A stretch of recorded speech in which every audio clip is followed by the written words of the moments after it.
Hello student, welcome to the Rajendra Samrat academy. इस video में हम पढ़ेंगे क्लास 10th का चैप्टर 1 का फोर्थ पार्ट। चौथी हेडिंग है हमारे पास जो जर्मनी और इटली का निर्माण है। हिस्ट्री का चैप्टर 1, फोर्थ हेडिंग है जर्मनी और इटली का निर्माण। अभी तक आपको 3 वीडियो मिल चुकी होंगी, हेडिंग बाय हेडिंग वीडियोस बन रही हैं, ज़्यादा लंबी ना हो इसलिए इसे टॉपिक वाइज बनाया जा रहा है। ओके, तो स्टार्ट करते हैं बेटा। जर्मनी क्या सेना राष्ट्र की निर्माता हो सकती है? कह रहा कि जर्मनी जो है कि क्या ऐसा सेना राष्ट्र की निर्माता हो सकती है, मतलब जिसमें सेना ही हो। 1848 के बाद यूरोप में राष्ट्रवाद का जनतंत्र और क्रांति से अलगाव होने लगा। 1848 के बाद जो राष्ट्रवाद से उसका और जनतंत्र से क्या हो गया, क्रांति से अलगाव होने लगा। राज्य की सत्ता को बढ़ाने और पूरे यूरोप पर राजनीतिक प्रभुत्व हासिल करने के लिए रूढ़िवादियों ने अक्सर राष्ट्रवादी भावनाओं का इस्तेमाल किया। रूढ़िवादियों ने क्या किया? राष्ट्रवादी भावनाओं का इस्तेमाल किया। अपना जो राजनीतिक प्रभुत्व था इनका, मतलब एक राजनीतिक प्रभुत्व अपना दबदबा हासिल करने के लिए उन्होंने मतलब एक तरह से इन्हें जैसे बहकाने टाइप में उन्होंने क्या किया कि अपना खाली राष्ट्रवादी भावनाओं का इस्तेमाल करते गए। इसे उस प्रक्रिया में देखा जा सकता है जिससे जर्मनी और इटली एकीकृत होकर राष्ट्र राज्य बने।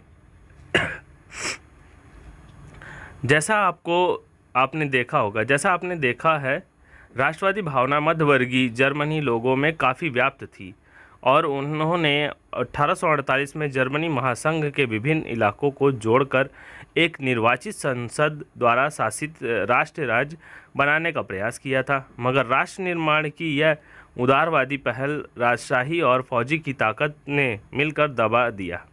अब जो ये फौज थी उनकी राजशाही और फौज की ताकत ने क्या किया था, राष्ट्र निर्माण और उदारवादी जो पहल हुई थी उसको दबा दिया। उनका प्रशा के बड़े भूस्वामी जुंकर्स ने भी समर्थन किया और जो बड़े भूस्वामी थे वो भी नहीं चाहते थे कि राष्ट्रवादी की भावना उभरे। उसके पश्चात प्रशा ने राष्ट्रीय एकीकरण के आंदोलन का नेतृत्व संभाल लिया। उसका प्रमुख मंत्री ऑटो वॉन बिस्मार्क इस प्रक्रिया का जनक था। इसे हाईलाइट कर लेना।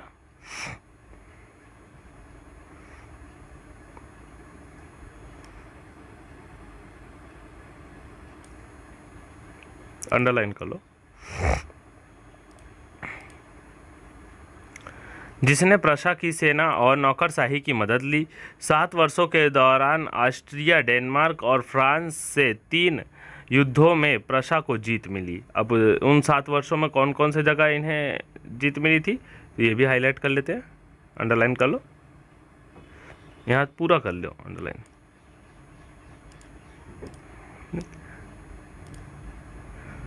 और एकीकरण की प्रक्रिया पूरी हुई। जनवरी 1871 में वार्साय में हुए एक समारोह में प्रशा के राजा विलियम प्रथम को जर्मनी का सम्राट घोषित किया था। तो सारी लाइन इंपॉर्टेंट थी। अब ये यहाँ पे इन्होंने जीत हासिल कर ली। तो उसके बाद 1871 में वार्सा में हुए समारोह में जो प्रशा के राजा थे विलियम प्रथम को जर्मनी का सम्राट घोषित किया गया।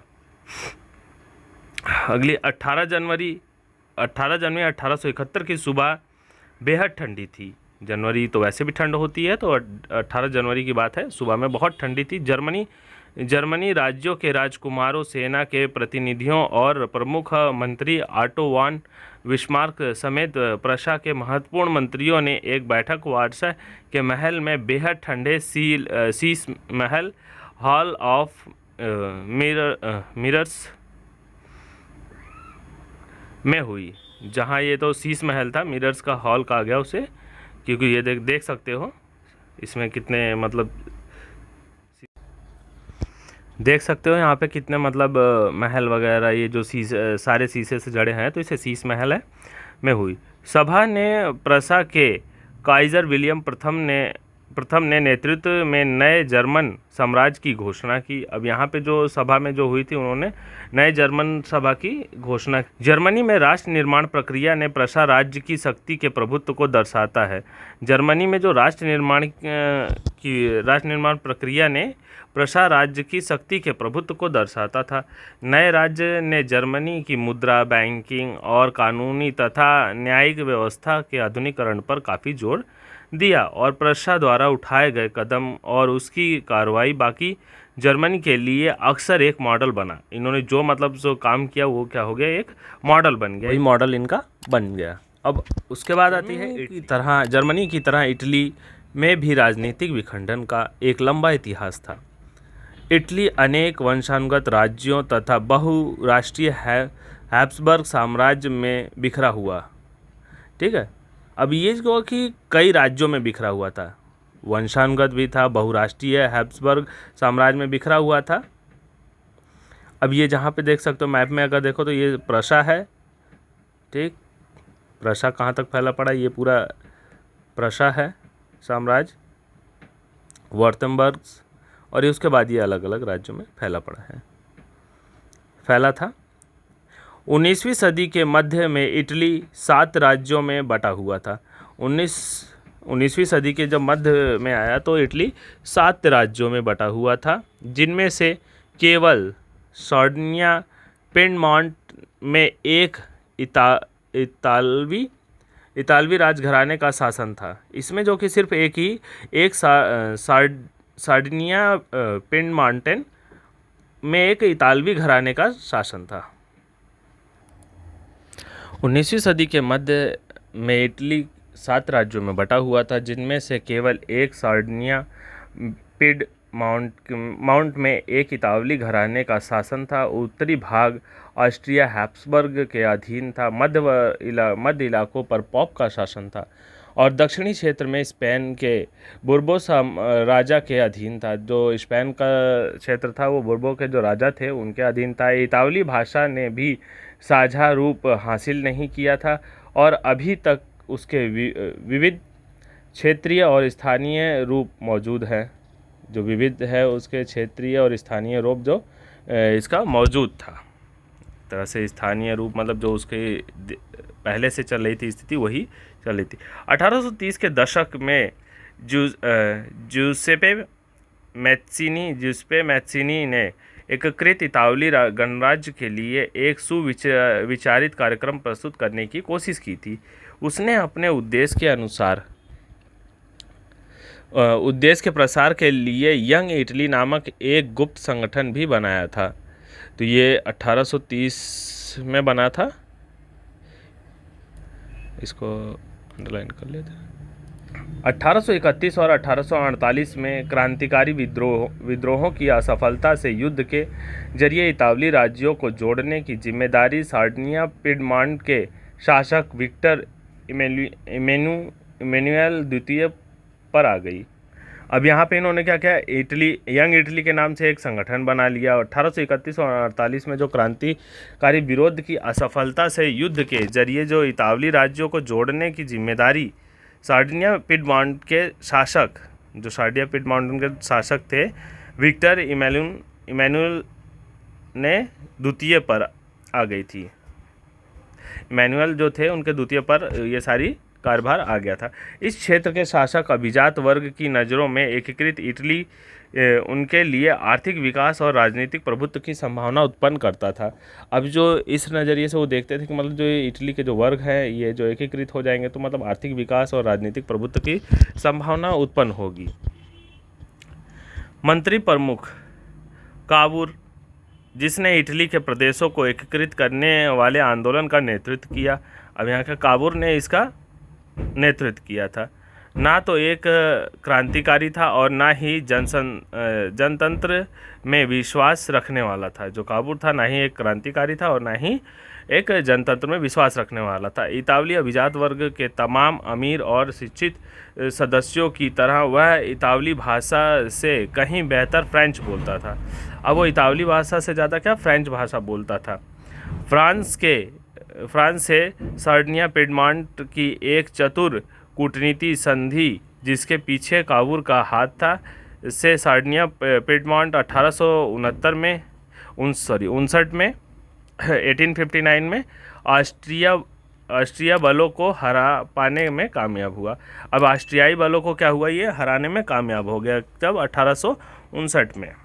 और यहाँ पे ये इसके साथ मिला हुआ था, काबूल जो है कि सार्डिनिया पिडमॉन्ट के साथ ये मिला हुआ था। नियमित सैनिकों के अलावा जुसेपे गैरिबाल्डी के नेतृत्व में भारी संख्या में सशस्त्र स्वयंसेवकों ने इस युद्ध में हिस्सा लिया।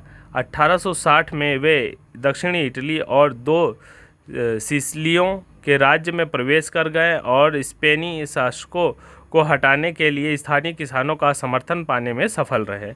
अब ये क्या है कि स्पेनी जो शासकों को हटाने के लिए उन्होंने किसका साथ लिया था, स्थानीय किसानों का समर्थन लिया और सफल रहे और इन्होंने जीत हासिल किया। 1861 में इमैनुएल द्वितीय को एकीकृत इटली का राजा घोषित किया। अब 1861 में जब ये किसानों के साथ जीत हुई इनकी, तो इसको राजा घोषित कर दिया गया। मगर इटली के अधिकांश निवासी जिनमें निरक्षरता की दर काफ़ी ऊंची थी, अभी भी उदारवादी राष्ट्रवादी विचारधारा से अनजान थे। जो मतलब पढ़े लिखे वर्ग नहीं थे, वो अभी भी क्या थे, इससे अनजान थे कि मतलब कि राष्ट्रवादी क्या होता है, उदारवादी क्या होता है, ये सब नहीं जानते थे।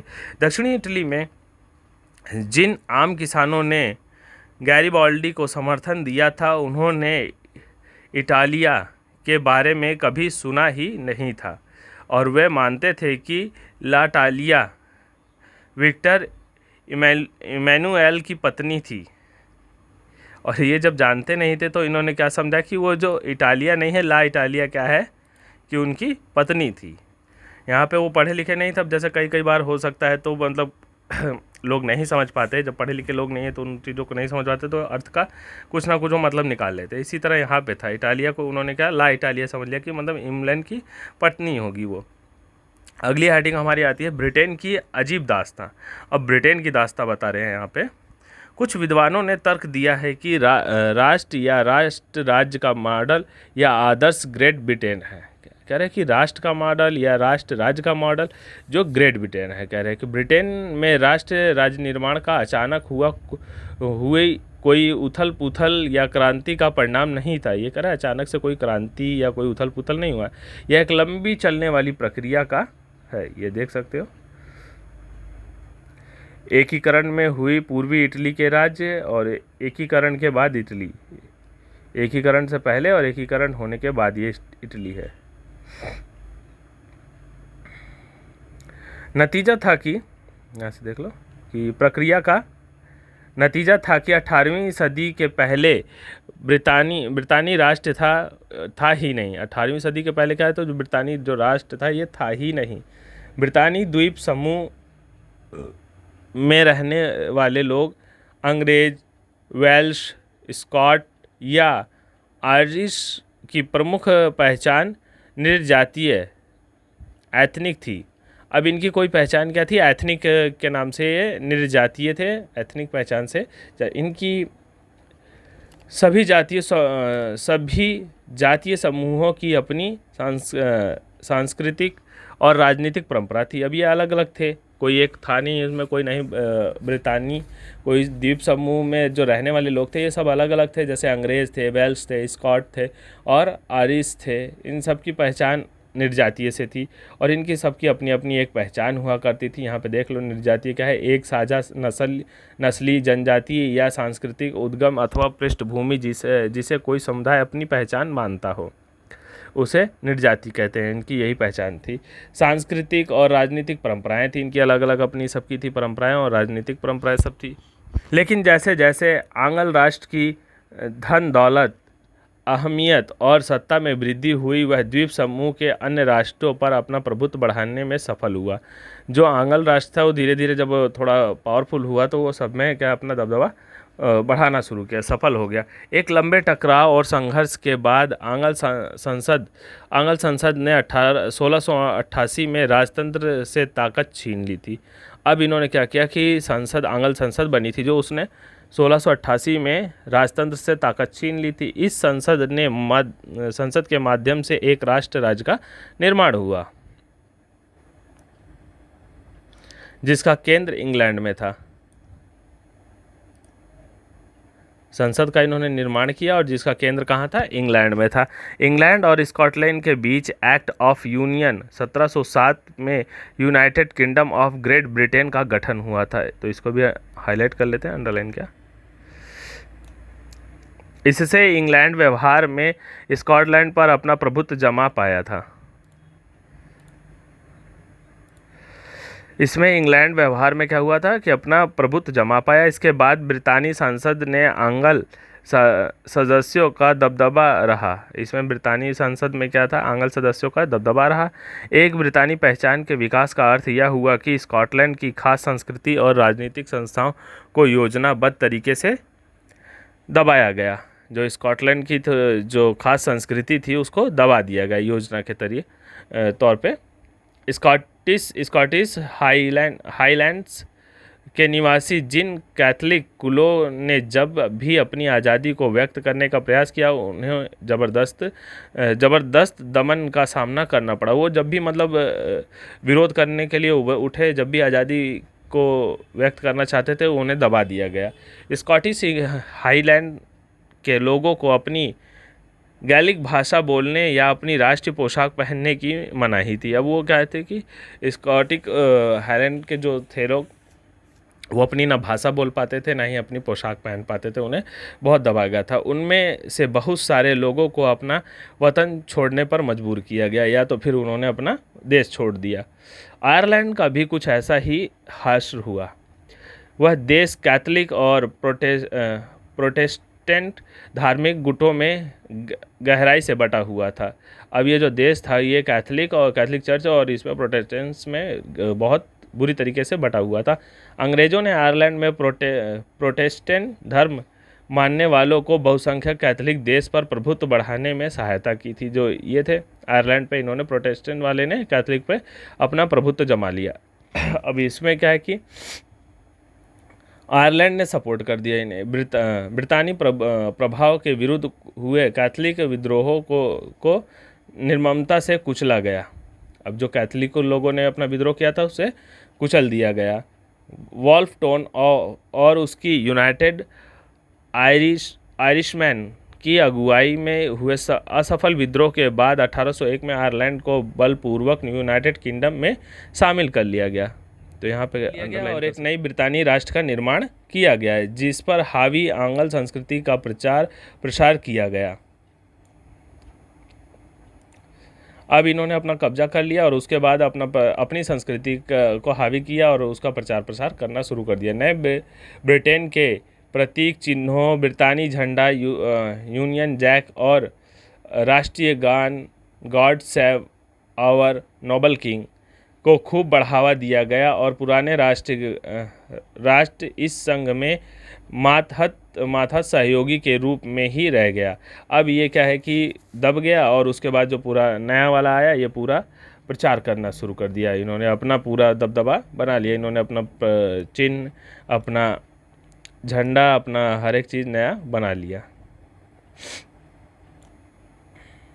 तो हमने देखा कि यहाँ कैसे कैसे इन्होंने अपना राष्ट्र ब्रिटेन की कैसे स्थापना हुई, ब्रिटेन का नए प्रतीक बने, झंडे बने, प्रचार प्रसार हुआ। अपनी आंग्ल संसद ने इनका सपोर्ट में संस्कृति प्रचार प्रसार किया, ठीक है, हावी हो गए। और ये किसके साथ, आयरलैंड में बलपूर्वक यूनाइटेड किंगडम में शामिल कर लिया गया आयरलैंड को 1801 में, और ब्रितानी राष्ट्र का निर्माण किया गया। आंग्ल संस्कृति का प्रचार प्रसार किया गया। नए ब्रिटेन के प्रतीक चिन्हों और ब्रितानी झंडे, यूनियन जैक, राष्ट्रगान इनका याद कर लेना, ये God save our noble king, ये ब्रिटेन का राष्ट्र। हेडिंग हमारी है राष्ट्र की दृश्य कल्पना। किसी शासक को एक चित्र या मूर्ति के रूप में अभिव्यक्त करना आसान है, किंतु एक राष्ट्र को चेहरा कैसे दिया जा सकता है। कह रहे किसी राजा की मतलब प्रतिबिंब या मूर्ति बना देना या कुछ भी उसको व्यक्त करना आसान है, क्योंकि राजा है। और एक देश को चिन्हित करना बहुत बड़ा मुश्किल है। जैसे कि अगर हम इंडिया की बात करें तो भारत माता एक उनका चित्र बनाना बहुत बड़ा मुश्किल काम रहा होगा जिसने बनाया उस टाइम में। इसको धीरे धीरे बनाने में बहुत मुश्किल काम।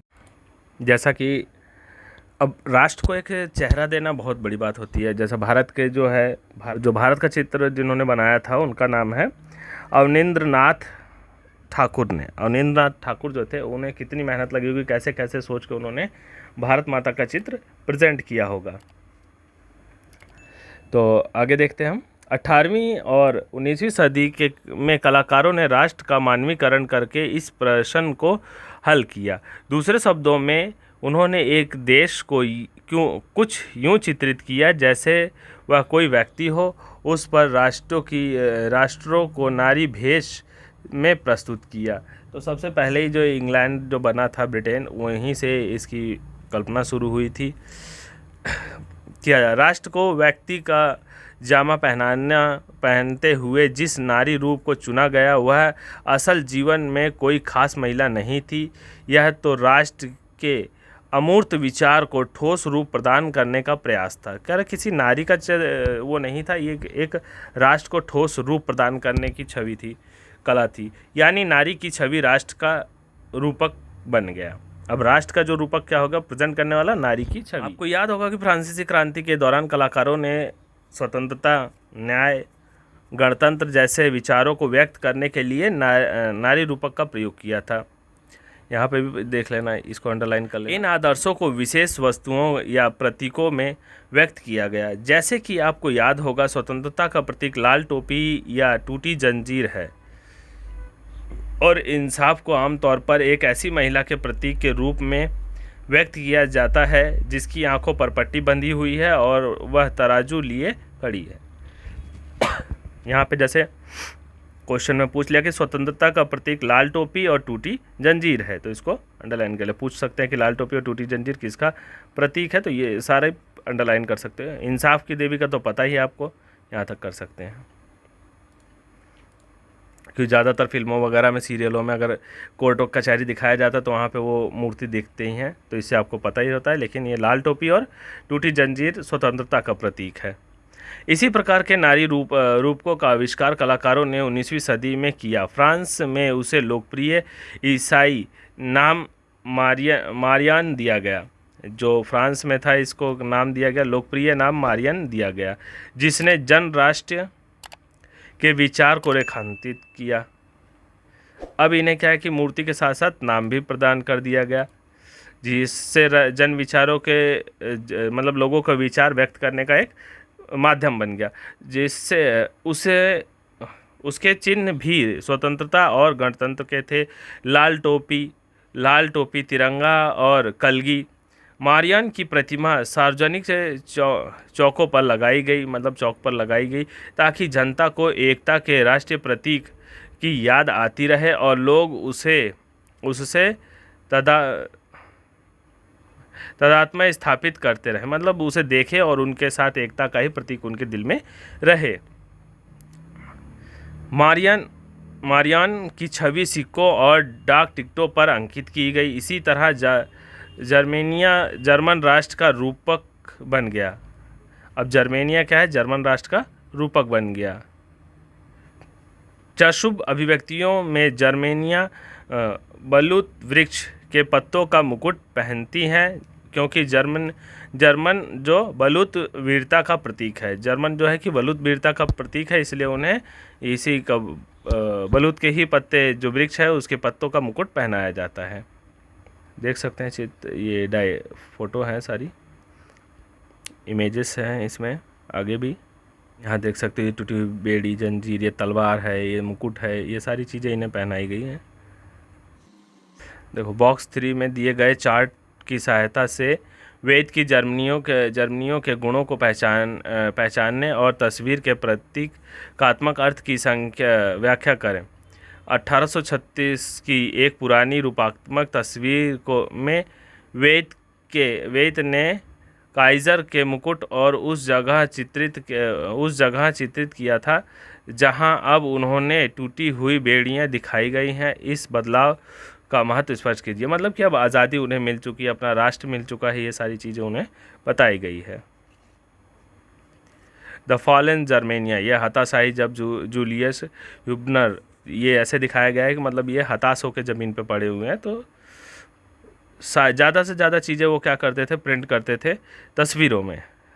एक ये भी चित्र है, कितना अच्छा चित्र बनाया हुआ है, देखो। जर्मेनिया गार्डियर द राइन, राइन नदी पर पहरा देती जर्मेनिया। जर्मेनिया का चित्र राइन नदी पर बनाया गया है, मूर्ति बनाई गई है। 1860 में चित्रित लॉरेंस क्लासेन को यह चित्र बनाने का काम सौंपा गया था। जर्मेनिया की तलवार पर खुदा हुआ है, जर्मन तलवार जर्मन राइन की रक्षा करती है। इसकी ये जो तलवार है इस पर पूरा लिखा हुआ है कि इनकी रक्षा करती हैं। इसी तरह से ये हेडिंग हमारी कंप्लीट होती है। अब नेक्स्ट वीडियो में हम मिलते हैं। छोटी छोटी वीडियो ही बनाएंगे, ज़्यादा लंबी हो जाती है तो पढ़ने में भी बोरिंग हो जाता है। अब छोटी छोटी वीडियो से पढ़ते रहें तो, और वीडियो को शेयर और लाइक करते चलें साथ में। चैनल सब्सक्राइब नहीं किया तो कर लेना बच्चों। Okay, thank you.